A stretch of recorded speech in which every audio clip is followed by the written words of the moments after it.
Polemik pembangunan pabrik Bulog Sentra Penggilingan Padi Modern atau Modern Rice Milling Plant, MRMP, di Desa Karangmalang, Kecamatan Masaran, Kabupaten Sragen, Provinsi Jawa Tengah yang baru diresmikan Presiden Joko Widodo, pada Sabtu, tanggal 12 Maret tahun 2023, lalu, malah mendapat keluhan dari sejumlah warga sekitar.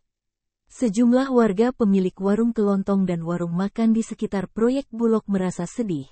Pasalnya Presiden Jokowi dengan bangga meresmikan pabrik produksi beras milik Bulog tersebut. Tetapi tidak tahu di balik peresmian tersebut ada warga masyarakat yang tersakiti hatinya jadi korban kenakalan para mandor proyek bangunan. Pada JOGLOSEMARNEWS.com, salah satu warga yang mengeluh jadi korban kenakalan para mandor tersebut yakni Sumarno, 50, salah satu warga Desa Karangmalang RT 8 RW 4, Kecamatan Masaran, Kabupaten Sragen, Jawa Tengah. Menurut Marno, adanya proyek dan diresmikan oleh Presiden Jokowi ia senang, selain bisa melihat langsung sang presiden melintas di depan rumahnya serta kondisi jalan yang baru saja diperbaiki di aspal mulus sebelum Jokowi datang. Ia warga senang setelah jalan diperbaiki dan halus jelang kedatang Pak Jokowi. Tapi kebetulan kita punya warung kelontong ini, terus ada juga warung nasi di tetangga saya namanya Bu Narsi. Kalau warung kelontong ini punya saya, lah ini kecewa sama pembangunan Bulog Sentra Penggilingan Padi ini. Ada kendala Pak, dari mandor itu pada ngutang di warung kita dan mereka pada tidak bayar sampai saat ini.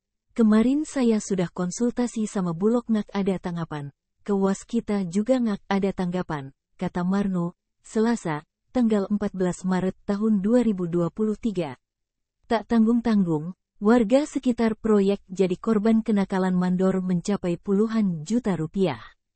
Kalau saya kena 10.400.000 sekian, terus kalau Bu Narsi warung nasi kena 10.300.000, itu dari kontraktor waskita Mas dari mandornya.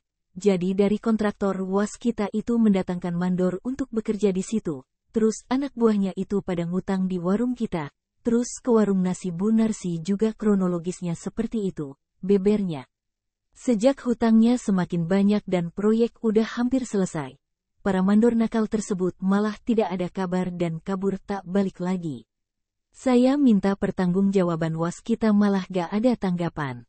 Mandor yang bersangkutan orang Purwodadi, kita ada totalnya ada semua di rumah.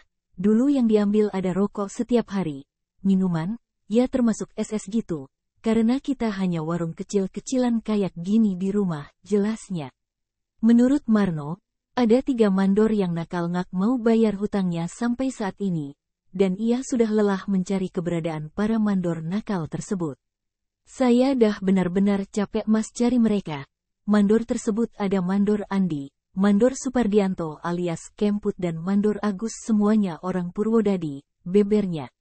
Para mandor nakal ini melakukan hutang pada warung warga sejak progres proyek 0% sampai 100%, JAT. Dan dalam catatan warga tertulis beberapa nominal dan nama sang mandor. Berikut catatan warga yang berhasil ditunjukkan pada awak media, dengan tulisan di atas kertas sebagai berikut. Daftar utang mandor PT, Waskita Karya Andi Mandor Warung P, Marno RP.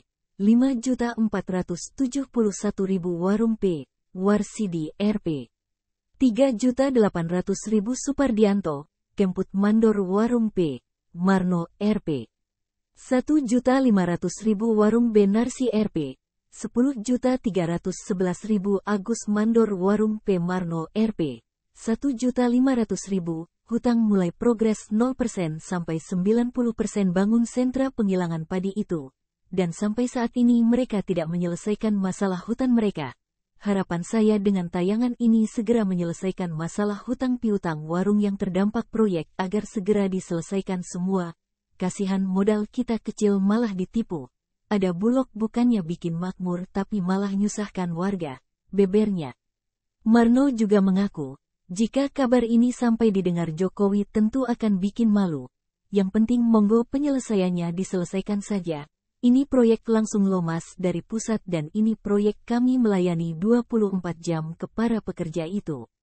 Harusnya waskita tanggung jawab karena waskita yang mendatangkan mandor dan pekerja proyek itu ke kampung sini. sebagai pelaksana kepala lapangan harus tahu masalah ini, harapnya. Marno menyampaikan juga dengan pernyataan tersebut benar dan bisa dipertanggungjawabkan. Pernyataan saya bisa dipertanggungjawabkan. Bukti-bukti lengkap kok, ada catatannya, ujarnya.